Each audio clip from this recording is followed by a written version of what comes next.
Imagine walking into a store after midnight, thinking it's just another quick errand. That's exactly what I did 4 years ago when I worked as a bartender. But that night, what I thought was a simple trip to the grocery store turned into an experience that would forever change how I view late-night shopping. I was 25 then, young and perhaps too trusting, stepping into the brightly lit aisles with nothing but a shopping list. It was a bustling Friday night at the bar, the kind where every seat is filled and the air buzzes with conversation. Just after the dinner rush, my manager glanced over and realized we were running low on essentials like lemons and limeys, the small stuff that keeps a bar ticking over the weekend. That's when I was handed the task. Pop down to the 24-hour grocery store a few blocks away and pick up what we needed. The store was quiet, the kind of hushed stillness that only happens in the late hours of the night. I moved through the aisles with ease, finding everything on the list until I reached the liquor section. That's when I noticed them. Two men, country-looking and about my age, whispering to each other and shooting glances my way. Their stares lingered too long, making my skin crawl under the harsh fluorescent lights.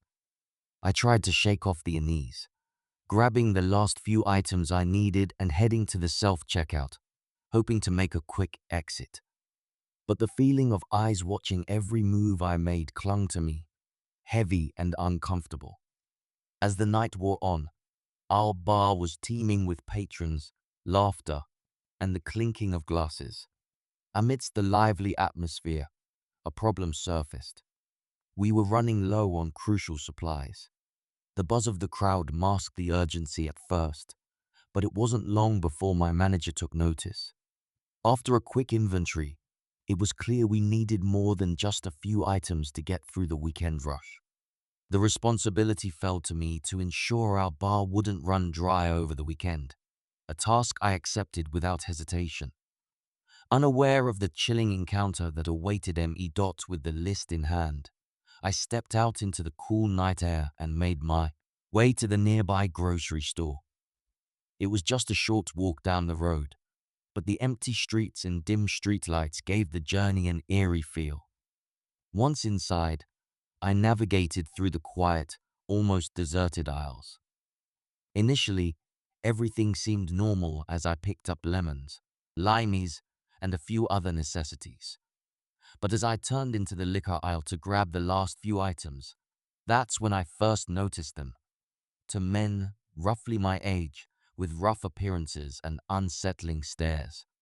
They whispered to each other, their eyes occasionally darting towards me, setting the stage for the unnerving events that would soon unfold. As I reached for the bottles of liquor, the unsettling feeling intensified. The men's whispers grew louder, though I couldn't make out the words. Feeling a rush of anxiety, I quickly grabbed what I needed and hurried to the self-checkout, hoping to put distance between us. But as I scanned my items, I realized they were following me. They chose the checkout station right next to mine, their presence looming and uncomfortable. Now standing closer, their rough features and bloodshot eyes were more pronounced, adding to my discomfort as they continued to stare and attempt to engage in conversation. Tension escalated quickly at the self-checkout. The taller of the two men tried to strike up a conversation, commenting on the amount of alcohol in my cart and insinuating that I was preparing for a party.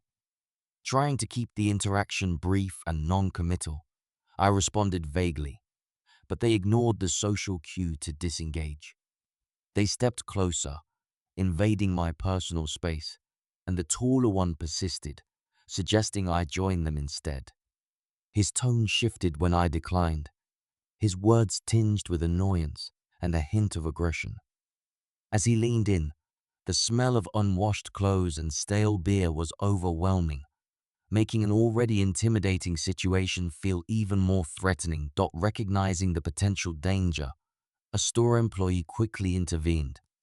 She noticed the men's aggressive posture and my discomfort, and came over under the pretense of a malfunctioning machine. She cancelled my transaction and suggested we move to another register, this one conveniently closer to the security office. Her alert presence and quick thinking provided a much-needed escape from the escalating situation. As we walked to the other register, she gave me a reassuring nod, signaling that she was there to help and ensure my safety. As we moved away from the self-checkout, the men lingered near the exit, watching me closely. The store employee discreetly informed me that she had already alerted security about the men's behavior, and they would ensure I reached my car safely. She kept scanning my items slowly, delaying the process to give the men time to leave. Her attentiveness and protective actions made me feel safer as she continued to watch the exit, making sure the men didn't try to approach again.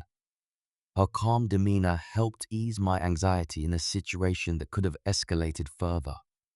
The situation finally came to a close when the men, realizing they were being watched, angrily left the parking lot. Their departure was marked by the screech of tires as they sped away, a clear display of their frustration. The store employee and a security officer then escorted me to my vehicle, ensuring I was safe until I was on the road. As I drove away, relieved and shaken, I reflected on the night's events, deeply thankful for the vigilance and intervention of the store staff. Their actions not only protected me from a potentially dangerous encounter, but also restored my faith in the kindness of strangers in critical moments. Sometimes, a night out with friends can turn from a moment of relaxation into an unsettling ordeal. This is exactly what happened one Saturday night when I decided to catch up with my girlfriend at our favorite local bar. We hadn't seen much of each other that week, and were looking forward to a relaxed evening in the familiar, lively setting of the bustling bar. The place was buzzing with energy, filled with the sounds of laughter and clinking glasses, the perfect backdrop for our long overdue date night. As I returned to our table with a fresh round of drinks, I was surprised to find a stranger sitting in my seat, casually chatting with my girlfriend. The atmosphere shifted slightly as I approached, noticing the ease with which he had inserted himself into our evening. Before my girlfriend could react to my puzzled look, the man confidently asked her if she'd like to join him for a drink. The interruption was abrupt and unwelcome, clearly crossing the boundaries of our private time together. My girlfriend declined the stranger's offer firmly, making it clear she was there with me. This should have been enough to send him away, but he only paused, gave a tight smile, and said, "I'll see you later," in a tone that lingered uncomfortably in the air. Despite the brief confrontation, we tried to brush off the encounter and refocused on enjoying our night, yet the stranger's parting words hung over us, adding an unwelcome tension to what was supposed to be a relaxing evening. However, the unease didn't last long before it escalated again. As my girlfriend returned from the restroom, the same man reappeared, walking alongside her and trying once more to engage her in conversation. He was persistent, attempting to buy her a drink despite her clear refusal earlier. Standing up, I confronted him directly this time, questioning his intentions and firmly telling him he needed to leave us alone. His response was dismissive and rude, indicating he wasn't easily deterred. This encounter heightened our discomfort, making it clear that our night out was turning into something far less enjoyable. The situation reached its peak as we decided to leave the bar. While waiting outside for our Uber, the same man approached us once more, this time making inappropriate comments toward my girlfriend. His persistence had turned from annoying to downright alarming. Stepping between them, I made it clear that his advances were unwelcome and told him in no uncertain terms to back off. He finally walked away after throwing a few more insults, ending the night on a sour note. This final interaction left us both feeling shaken as we hurried into our Uber, eager to put distance between us and the stranger. The following day, The intrusion into our lives took a more sinister turn when my girlfriend revealed that the stranger had found her on Facebook. He had started sending her messages that were unsettling, asking about her safety and the seriousness of our relationship. The creepiness of his messages was disturbing, showing his refusal to respect our clear signals from the night before. This online harassment added a new layer of distress, prompting us to take immediate action to protect our privacy and safety. Realizing that the situation was spiraling, we decided to block him on all social media platforms to cut off any further contact. Additionally, we gathered screenshots of his messages and reported him to campus security, hoping they could prevent him from approaching us in person. Taking these steps gave us some peace of mind, knowing that we'd done what we could to protect ourselves. Though shaken, we felt a sense of relief, trusting that this would put an end to his disturbing behavior.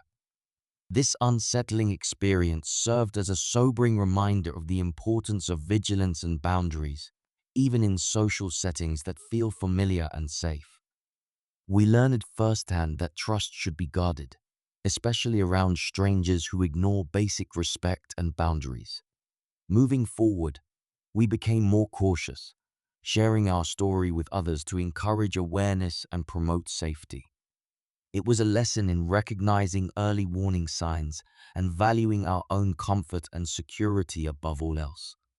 Reflecting on the experience, we were grateful for the support of friends and campus security who took our concerns seriously. Their quick responses reinforced the importance of seeking help when faced with uncomfortable situations. Our story became a reminder that there's no shame in protecting yourself and reaching out for assistance when needed. It highlighted the power of taking proactive steps for safety and trusting your instincts to avoid potentially dangerous encounters. It was Halloween week when I first met Ron, the bouncer at a bar I frequented with friends. I was 22 at the time, still figuring things out and always up for meeting new people. Ron was older, muscular, and seemed like a dedicated gym goer. I didn't pay him much attention at first. He wasn't exactly my type, and I preferred to keep to myself. But a bartender friend of mine vouched for him, saying he was a cool guy, and suggested that maybe I give him a chance. Trusting my friend's judgment, I let my guard down a bit, not knowing this would lead me into something far more unsettling than I could have imagined. Our first hangout was meant to be simple, a casual meetup at Ron's place during the day. When I arrived, he seemed friendly enough, even leaving the door open, which made me feel slightly more at ease. But as the hangout progressed, small details began to bother me. He would stare openly at other women passing by and made comments that felt too familiar, as if we'd known each other much longer than we had. His overconfidence made me uncomfortable, but I brushed it off, thinking maybe he was just overly friendly. Little did I know, this was just the beginning of his unsettling behavior. As we continued to hang out, Ron became strangely fascinated with my love for horror and true crime. When I casually mentioned my interest, his eyes lit up in a way that felt unnatural. He asked endless questions, wanting to know every detail about the horror books and documentaries I liked. Trying to be friendly, I lent him my encyclopedia of serial killers, thinking he'd skim through it and return it. But his eagerness made me uneasy, especially when he'd bring it up in conversation, almost as if he was studying the contents more deeply than one would expect. Over time, Ron's behavior grew more intense. He started acting possessive and strangely controlling, even though we were barely more than acquaintances. One evening, we were drinking, and things took an alarming turn. I made a comment he didn't like, and instead of laughing it off, he grabbed me roughly by the hair at the base of my neck. He tried to play it off as a joke, saying he didn't mean to be so rough, but his grip and tone left me feeling shaken. It was then that I realized I was no longer comfortable around him. The next time we met, Ron's disturbing interests became even clearer. Out of nowhere, he began talking in graphic detail about his favorite serial killer, explaining why he admired them. The way he described it wasn't like a casual fascination, it felt deeply personal, and he seemed to enjoy watching my discomfort grow. His words became darker, and I felt trapped, realizing he was deliberately trying to unsettle me. I couldn't shake the feeling that he was testing my reactions, almost as if he enjoyed pushing my boundaries just to see how far he could go. Things took a terrifying turn during one of our last encounters. As we sat in his apartment, Ron casually mentioned that he kept a machete under his mattress, glancing at it with a strange smile. Then, almost as if he were testing my reaction, he leaned in and said he could make me disappear, and no one would ever find me. A cold fear washed over me, and I realized I couldn't stay there a moment longer. I grabbed my things, made an excuse, and left immediately, feeling a rush of relief as I put distance between us. After I cut off contact, Ron's behavior only grew more erratic. He began calling and texting constantly, swinging between apologies and angry accusations. One moment he'd beg me to give him another chance, and the next he'd lash out, calling me names. I blocked his number, hoping this would put an end to it. But the experience left me constantly on edge, afraid he might try to find me in person. The emotional toll of his harassment was unsettling, and I realized just how dangerous he could be. Looking back, the entire experience was a wake-up call. I learned to trust my instincts, recognizing that even small, seemingly harmless red flags can signal something much darker beneath the surface. It reminded me to set boundaries and not ignore uncomfortable feelings, no matter how minor they might seem at first. I now take precautions I once thought unnecessary, all because of that chilling encounter with Ron. And though I hope never to cross paths with him again, the lessons from that experience stay with me, shaping how I approach new people and situations. It was supposed to be a casual night out with friends and a chance to finally spend time with my crush. I arrived at the bar a little early, hoping to settle in and enjoy a quiet moment before the place got too crowded. Sitting at the bar, I ordered my first drink and glanced around, taking in the familiar scene. That's when I noticed him, a large, muscular man with a long ponytail sitting a few seats down. He looked over at me, holding my gaze a bit too long, his stare almost piercing. At first, I shrugged it off, thinking he was just another bar regular. But something about the way he watched me made me feel strangely uneasy. As I sipped my drink, the man slid over to the seat beside me, striking up a conversation without hesitation. He started with comments about how I looked nervous and how I should relax. His words were meant to sound friendly, but there was something off about his tone, like he was studying me. I answered politely, hoping he'd get the hint and move on, but he didn't. He kept leaning in, asking personal questions, making me feel cornered. His presence felt heavier with every word, and I started counting the minutes until my friends would arrive. Finally, my friends arrived, and I took the chance to leave the bar counter, joining them at a table. I felt a wave of relief, hoping that moving away would end the uncomfortable encounter. But even from across the room, I could feel the stranger's eyes on us. He continued to glance over, his stare lingering far too long, making it impossible for me to fully relax. Occasionally, he would stand up, as if considering coming over, but then would sit back down, keeping his focus on me from a distance. The unsettling feeling grew, casting a shadow over our evening. As the night went on, I started to feel strange. After only a couple of drinks, a heavy, dizzying sensation began to settle over me, far stronger than I expected. It felt as if the room was closing in, and I struggled to keep my balance. Trying to shake it off, I stepped outside for some air, hoping the cool night would help clear my head.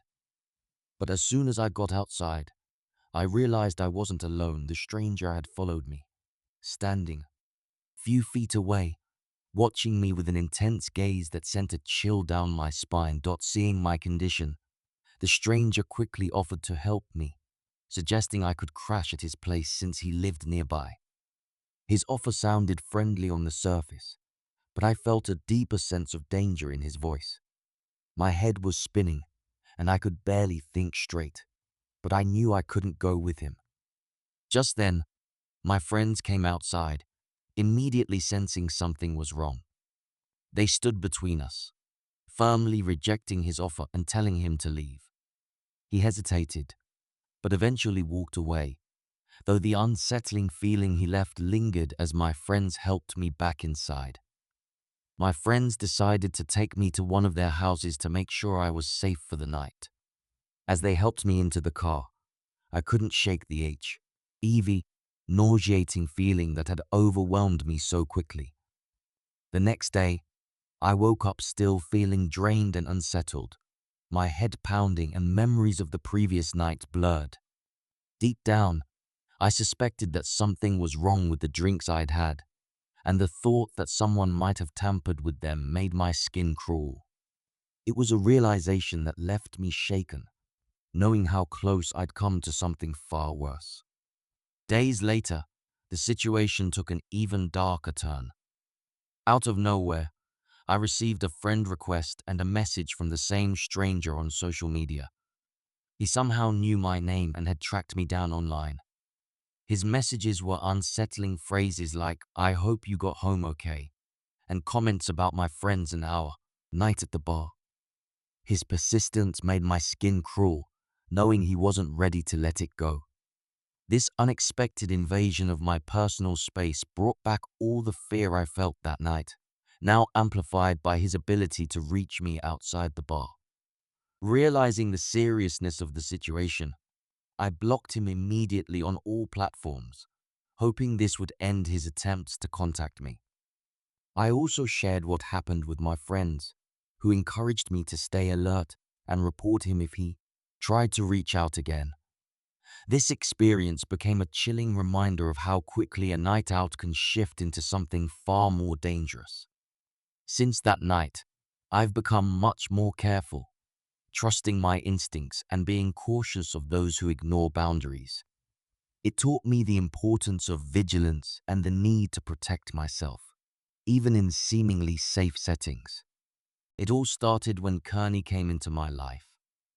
I was working long nights at the bar, barely making ends meet, and he was the newly hired kitchen manager, a quiet, polite guy who kept to himself but always stayed late to help with closing.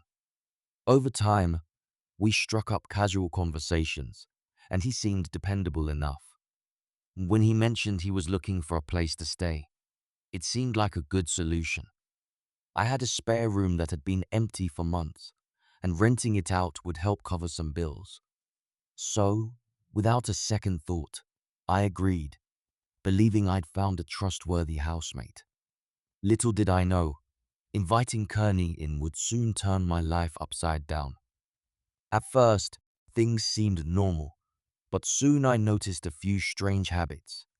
Kearney always left his bedroom door wide open, no matter what he was doing inside. It felt odd, almost as if he wanted his presence to be constantly felt around the house. Another thing was his smoking. He was a heavy smoker, yet he never lit up inside, always stepping outside no matter the weather. These little quirks didn't seem alarming at first, but they created an odd, unsettling atmosphere that began to creep into my daily life.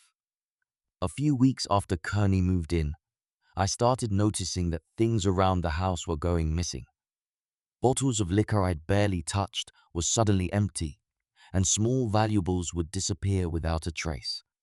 When I confronted Kearney about it, he shifted the blame to his boyfriend, Lawrence, claiming he had issues and might have been the one taking things.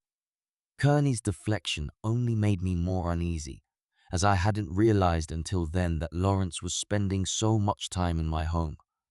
It wasn't long before I met Lawrence in person, and my unease only deepened. He looked rough, like he'd been living on the streets, with a hard, unsettling expression that made me instinctively want to keep my distance. There was something dark about him, and his presence in my home felt intrusive. I learned he'd been staying over frequently, which only added to the tension.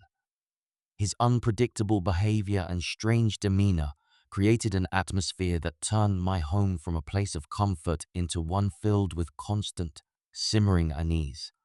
Soon, Kearney began disappearing for long stretches, leaving Lawrence alone in the house. During these times, I couldn't shake the feeling that something was wrong.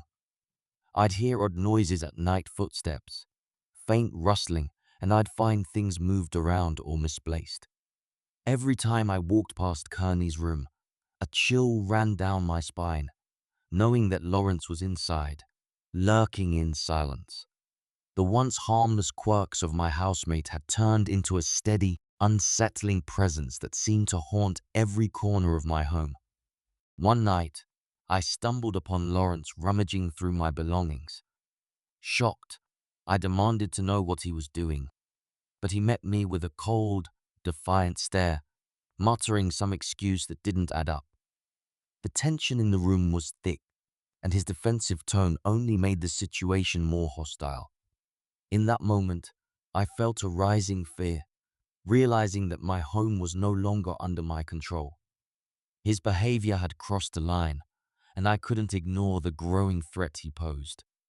Not long after that confrontation, both Kearney and Lawrence vanished without a word. When I checked Kearney's room, it was in complete disarray, clothes scattered, drawers emptied, and strange items left behind. Among them, I found odd, personal belongings that didn't seem like they'd come from either of them, including photographs and items I'd never seen before. It was as if they had erased all traces of their presence, leaving only an eerie reminder of the chaos they'd brought into my life.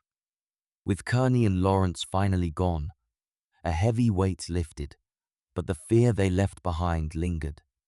Reflecting on everything, I realized how much I had ignored the small warnings, the unsettling habits, the strange behavior.